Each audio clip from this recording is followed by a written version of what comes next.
அஸ்ஸலாமு அலைக்கும் வரஹ்மத்துல்லாஹி வபரகாதுஹு. அல்லாஹும்ம ஸல்லி அலா சய்யிதினா முஹம்மதின் வ அலா ஆலி சய்யிதினா முஹம்மதின் வபாரிக் வசல்லிம். அல்லாஹுவின் நல்லடியார்களே, சகோதர சகோதரிகளே, அல்லாஹு சுப்ஹானஹு வ தஆலா இரண்டு விதமான நபர்களுடைய எந்த விதமான நன்மைகளையும் பார்ப்பது கிடையாதாம். அதே போல அந்த இரண்டு விதமான நபர்கள் செய்யக்கூடிய எந்த விதமான துவாக்களையும் ஏற்றுக்கொள்வதில்லையாம். அதே போன்று அந்த இரண்டு விதமான மனிதர்களுடைய பாவங்களை கூட அல்லாஹ் மன்னிப்பது கிடையாதாம். அந்த இரண்டு விதமான மனிதர்கள் யார் என்பது பற்றி பார்க்க போகின்றோம். வல்ல நாயகன் அல்லாஹு சுப்ஹானஹு வ தஆலா நம் அனைவரையும் அந்த இரண்டு விதமான கூட்டத்தார்களுடன் சேர்ந்து விடாமல் பாதுகாப்பானாக. ஆமீன்.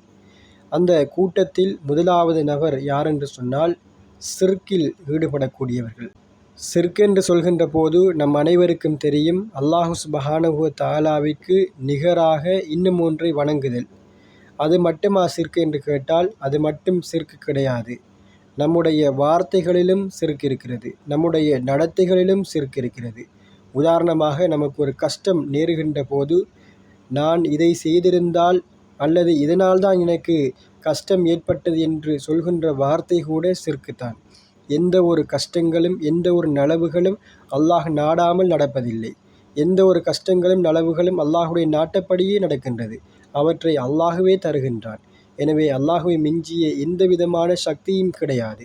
எனவே எந்த ஒரு நலவுகள் எந்த ஒரு தீமைகள் நடந்தாலும் அது அல்லாஹ் கொடுத்தது என்று நினைத்து கொள்ளுங்கள். அல்லாஹ்விற்கு எல்லாவற்றிற்கும் நன்றி செலுத்துங்கள், பாவ மன்னிப்பு தேடுங்கள். இரண்டாவது விடயம் என்னவென்று சொன்னால், உறவுகளை துண்டிப்பவர்கள். இன்று நம்மில் பலர் உறவுகளை துண்டித்து வாழ்கின்றார்கள். பல ஹதீஸ்களில் உறவுகளை துண்டித்து 3 நாட்களுக்கு மேல் பேசாமல் இருப்பவன் காஃபிர் என்பதாக கூறப்படுகிறது. காஃபிர் என்பதன் அர்த்தமும் இறை மறுப்பாளர்கள்தான். எனவே உறவுகளுக்கு அத்தனை முக்கியத்துவத்தை இஸ்லாம் கொடுத்திருக்கின்றது.